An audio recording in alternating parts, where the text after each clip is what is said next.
Hello students. तो अभी तक हमने रीमान इंटीग्रेशन पढ़ा in terms of upper sums and lower sums. Upper sums और लोअर सम्स निकालने के लिए हमें ग्रेटेस्ट लोअर बाउंड और लीस्ट अपर बाउंड की ज़रूरत पड़ती है। And the value of least upper bound and greatest lower bound they may not be attend in the given interval because least upper bound and greatest lower bound may or may not belong to the set. इसलिए अब हम यहाँ पर जो definition पढ़ेंगे integration की, so we will define the integration as the limit of a sum in which the least upper bound and greatest lower bound, जो आपने स्मॉल एम आर और कैपिटल एम आर की जो वैल्यू ली थी, small M R is greatest lower bound, capital M R is least upper bound, उन values को हम रिप्लेस करेंगे by value of the function F at the points of the interval. So that is called integral, means we will define integration as the limit of the sum. लेकिन इसके लिए सबसे पहले हम डिफाइन करेंगे रीमान सम को. उसके बाद हम इस वीडियो में रीमान इंटीग्रेशन की डेफिनेशन पढ़ेंगे and then we will give an example कि कैसे हम इस डेफिनेशन को यूज़ करके क्वेश्चंस को सॉल्व करेंगे, उसका इंटीग्रेशन निकालेंगे. So first of all we will define Riemann sum. को डिफाइन करने के लिए we will consider, suppose f is a function which is defined on the interval ab and it is a bounded function. And now we will consider a partition p of this interval ab. Suppose partition हम इसका लेकर चल रहे हैं, a is equal to x0, x1, x2, and here we are taking rth subinterval in between, and this xn is equal to b. So this is the partition p of the interval ab in which rth subinterval ir is xr minus 1 xr, and then we will consider a point xir belonging to the interval ir, any arbitrary point of this interval. So then the Riemann sum is defined as summation of f of xir delta r varies from 1 to n. This is called our Riemann sum.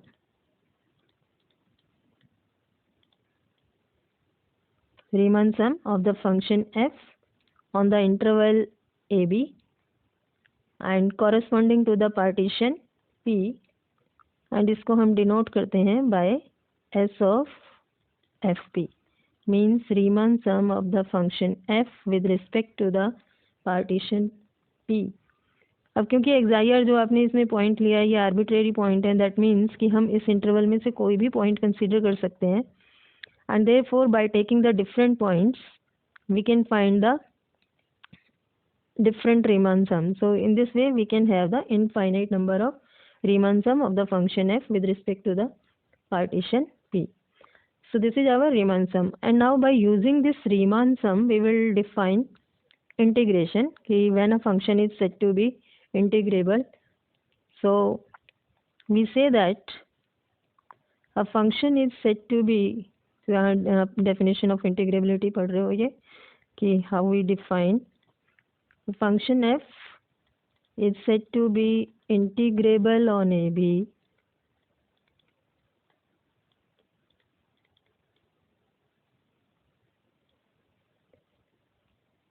if there exists, so this is the symbol of there exists, यहाँ bracket में हम लिख देते हैं there exists, if there exists a number I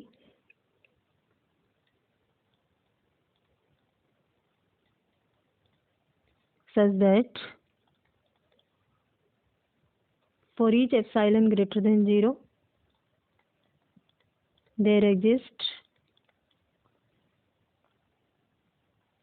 delta greater than 0 such that for all partitions p, partition भी आप कोई भी ले सकते हो इंटरवल का, of the interval A B, लेकिन p पर हमें एक कंडीशन लेनी है with norm p less than delta.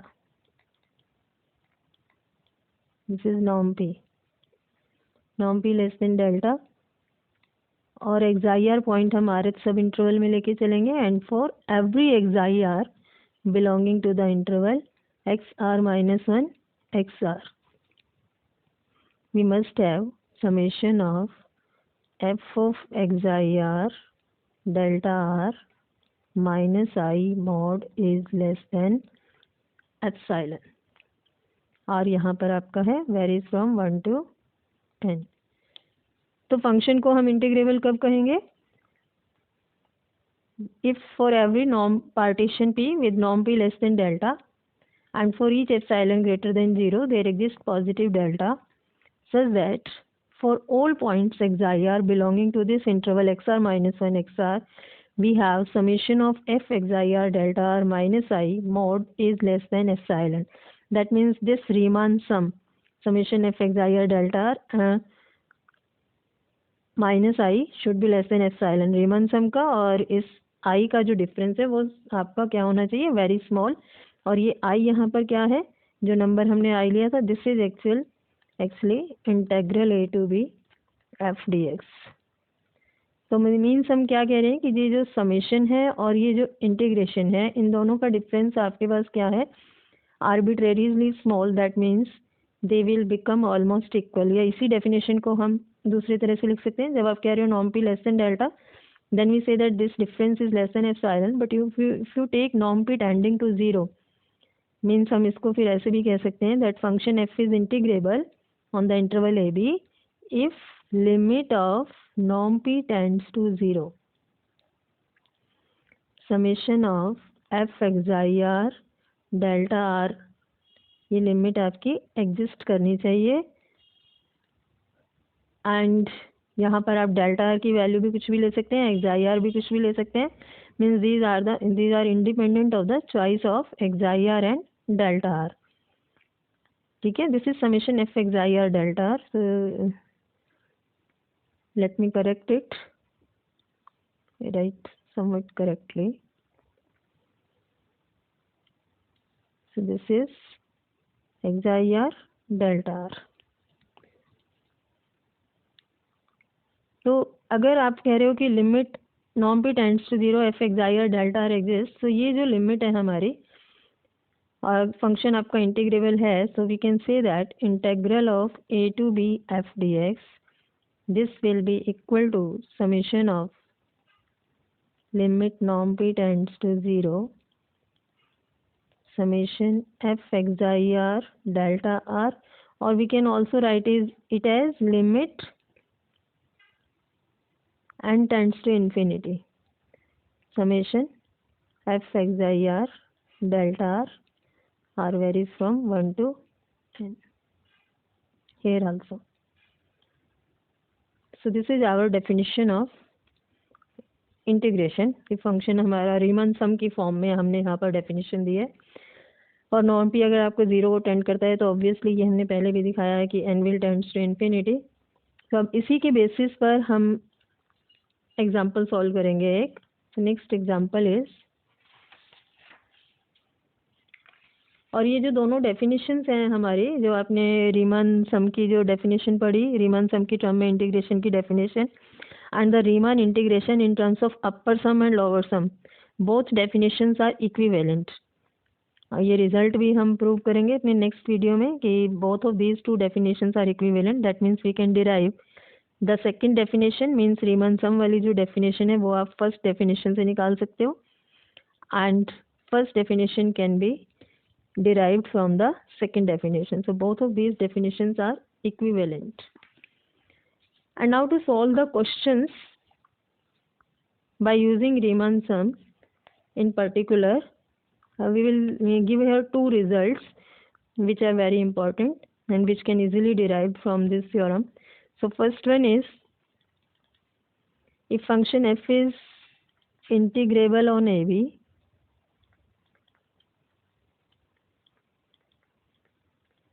then we can say that integral from a to b f dx this can be written as limit of n tends to infinity, summation r varies from 1 to n, और यहाँ अंदर आपके पास आ जाएगा h into F of a plus are H, where h क्या है यहाँ पर, h is equal to b minus a upon n। तो देखिए ये रिजल्ट हमारा किससे, जो आपने अभी डेफिनेशन दी है रीमन सम की, वहीं से आपका डिराइव हो रहा है। वो कैसे हो रहा है कि अगर आपने जो पार्टीशन P लिया ए बी इंटरवल का, अगर हम पार्टीशन P यहाँ पर कंसीडर करते हैं a plus H, a plus 2h and so on up to a plus nh. Obviously this a plus nh is equal to b. So from, because we are given h is equal to b minus a upon n, तो यहाँ से आपके पास b की value क्या निकल कर आ रही है, a plus nh. That means हमने जो पार्टीशन कंसीडर किया वो आपने लिया a plus h to a plus nh. तो यहाँ आप सिमेट्री से देखेंगे कि rh सब इंटरवल हमारा क्या बनेगा इस केस में, IR will be जो आपका XR minus 1 XR था, so that will be A plus R minus 1 into H A plus RH. Just a minute. This is A minus R minus 1 into H. So IR is this interval. H की value आपको मालूम है, so because H is B minus A upon N, and norm P क्या होता है हमारे पास, length of the interval. Length of the interval यहाँ पर आप हमारे पास क्या है, H, सो यानी कि H इज इक्वल टू आपके पास नॉर्म P है, and norm P tends to क्या आ रहा है हमारे पास, norm P tends to 0 as n tends to infinity, क्योंकि यहाँ आप H में इसमें n को इन्फिनिटी पुट करेंगे तो H की वैल्यू क्या हो रही है हमारे पास, 0। So norm P tends to 0 as n tends to infinity. Therefore by the definition, जो आपने definition पढ़ी थी उससे हमारे पास क्या आएगा रीमन सम से, कि we will have this integral a to b f dx will be equal to summation of f xi r delta r. Integral a to b f dx is equal to limit n tends to infinity, क्योंकि norm P tends to 0 आपने दिखा दिया है, summation of f xi r delta r. But यहाँ पर delta r आपका क्या है, delta r is h and xi are क्या है हमारे पास, xi are is the point belonging to the r H sub interval, यानी कि a plus r minus 1 into h and a plus are h, और आप इस इंटरवल में से कोई भी पॉइंट ले सकते हो ये। So we are taking xi are is equal to a plus are H, and if you replace this values over here, so our result is proved that this comes out to be equal to limit n tends to infinity summation of f of ये a plus r h आएगा and this xi r is at h, and this proves our this result कि function अगर आपको integration दिया हुआ है तो हमारे पास ये रिजल्ट आ जाएगा। ये तो था जब आपने पार्टीशन P कंसीडर किया as a plus h and so on. तो अगर हम डिफरेंट पार्टीशन भी कंसीडर कर सकते हैं तो उस केस में हमारे पास ये सेकंड रिजल्ट है।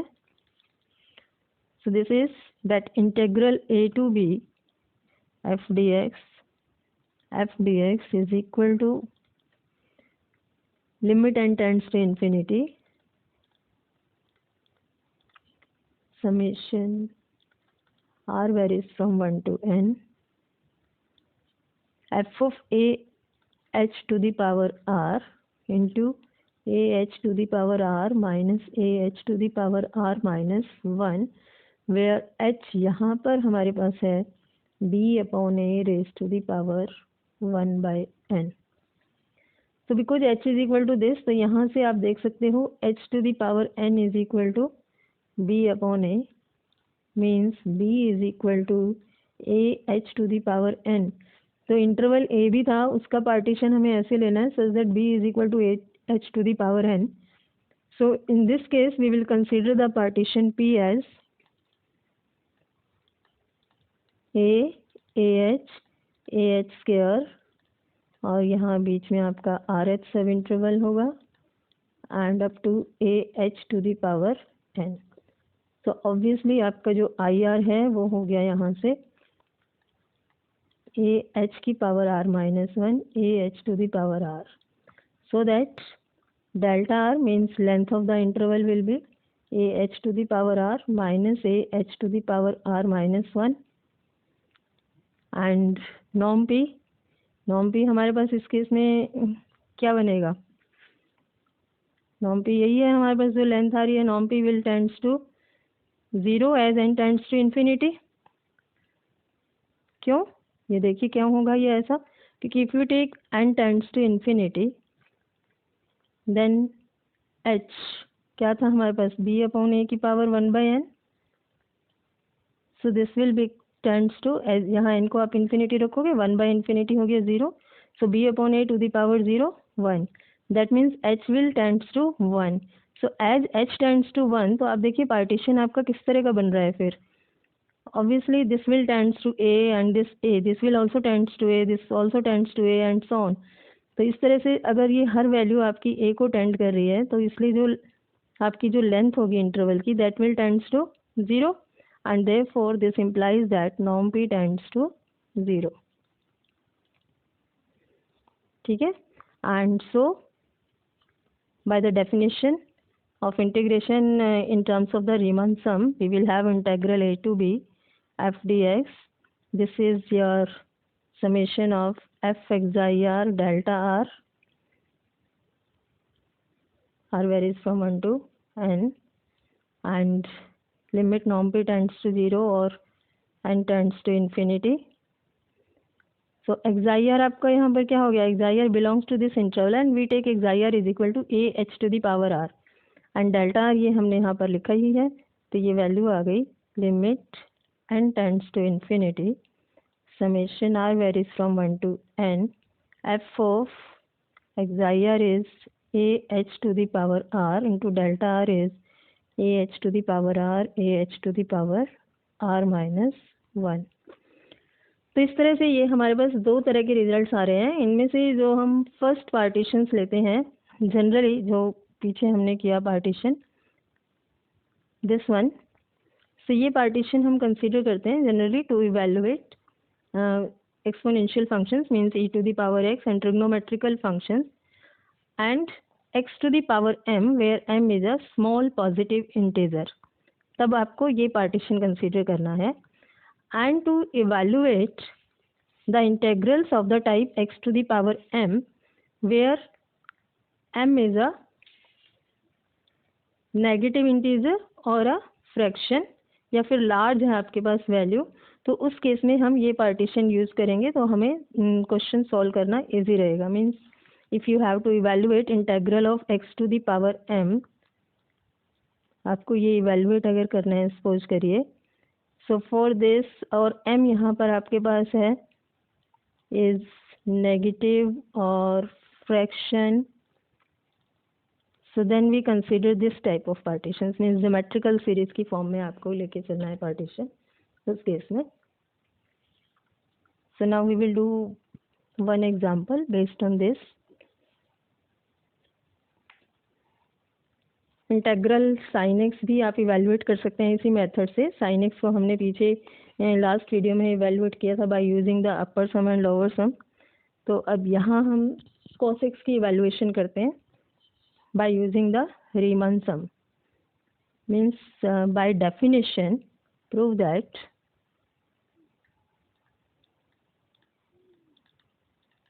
बाय डेफिनेशन मीन्स हमें रीमन सम की डेफिनेशन यहाँ पर यूज़ करनी है. To prove integral from 0 to a cos x dx is equal to sin a, where a is a fixed number. So यहाँ पर आपको जो इंटरवल दिया हुआ है वो क्या है? Integral is 0 to a. Function क्या है हमारे पास? F x is equal to cos x. Interval is 0 to a.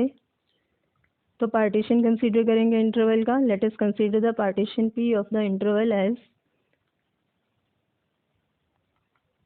आप n इक्वल पार्ट्स में इसको डिवाइड कर दीजिए. टोटल इंटरवल आपका 0 to a है, वही आपको x0 x1 up to xn लेना है. तो यहाँ आपका x0 है 0 एंड देन क्योंकि आपको n इक्वल पार्ट्स में डिवाइड करना है, टोटल लेंथ है इंटरवल की a minus 0 divided by n, जैसे b minus A by N लिखते थे ना आप, ये आपका एक तरह से h है यहाँ पर, 0 देन 0 प्लस h, तो यहाँ h की वैल्यू क्या हो गई हमारे पास a बाई एन, तो इसलिए जो नेक्स्ट पॉइंट आएगा आपके पास that will be a by n, then again adding a by n to a by N and so on.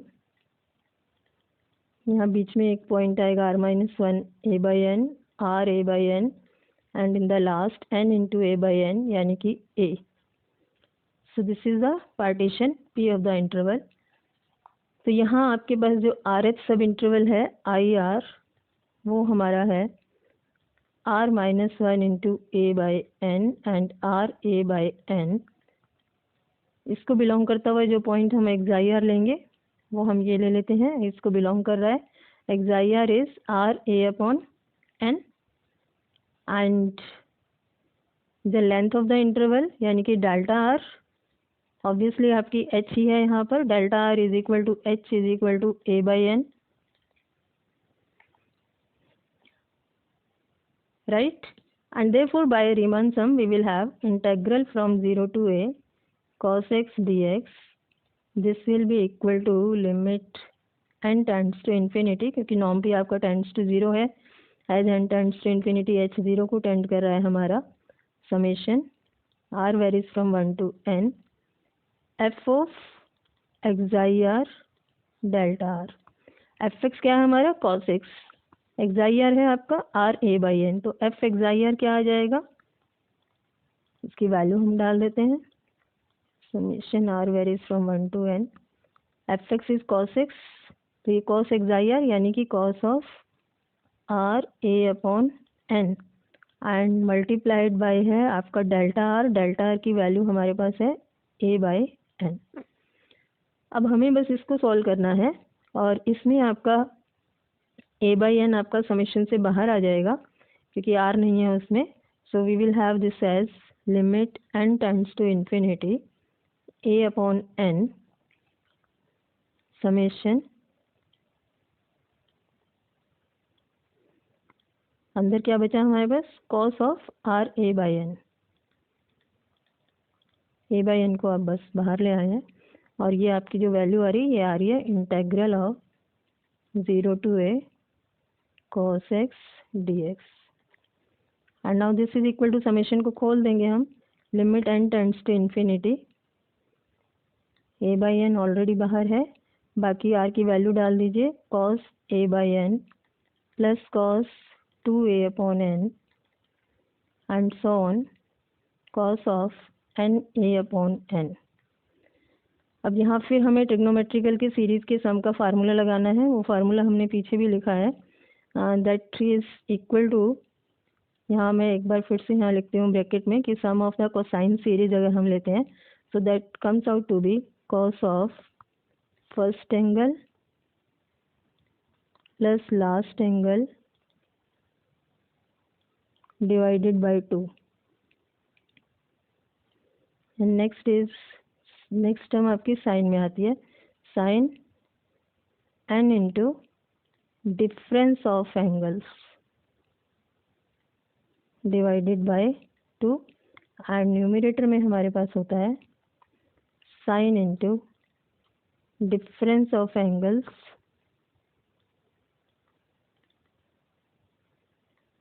Divided by 2। तो ये आपका फार्मूला है कोसाइन सीरीज के सम का, तो वो फार्मूला हम यहाँ पर लगाएंगे। यहाँ फर्स्ट एंगल आपका है a by N, last angle है n a by N and difference of angles is again a by N, हर एंगल में a बाई एन का डिफरेंस है, तो वो फार्मूला जब आप यहाँ लगाओगे then we are getting limit n tends to infinity cos of a by N, तो आपके पास ऑलरेडी है ही बाहर, बाकी हमारे पास आ रहा है cos of a by N plus n a by N divided by 2, then sine of n into difference of angles a by n divided by 2 and sine into a by n divided by 2 यानी कि a by 2n। So this comes out to be equal to, इसको हम simplify कर लेते हैं, यहाँ आपका ये n से n कैंसिल आउट हो गया, इधर भी आपका n से n कैंसिल आउट हो गया. That means we are getting limit n tends to infinity a by n into cos of this is your a by 2n, नीचे डिवाइडेड बाई 2 है ना आपके पास, तो ये हमारे पास आ गया a by 2n. जैसे यहाँ आपका n से n कैंसिल हो गया तो हमारे पास क्या बचा, a by 2 इंटू में साइन ऑफ, इधर भी n से n आपका कैंसिल हो गया, a by 2 and divided by sine of a by 2n. अब यहाँ आपके पास a by n है, ये आपका sign of a by 2n है, इसको हम 2 से मल्टीप्लाई और डिवाइड कर देंगे and then we will take the limit. So we are having limit n tends to infinity 2 into a by 2n divided by sine of a by 2n.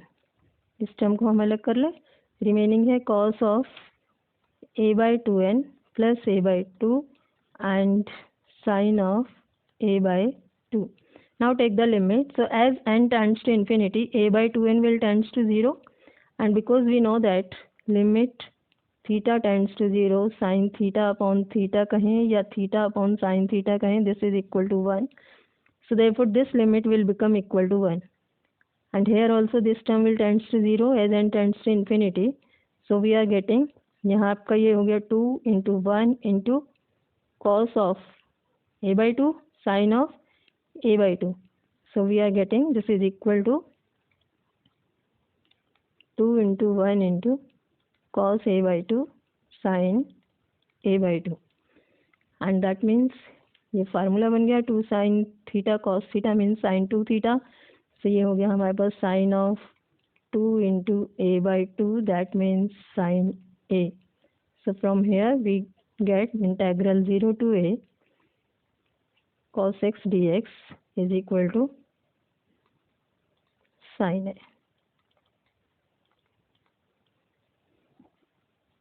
And this proves our this example, and this is all for today. I hope you have understood it well. If you have any query, you can comment in the comment box. I will try to solve your all queries. Thank you so much.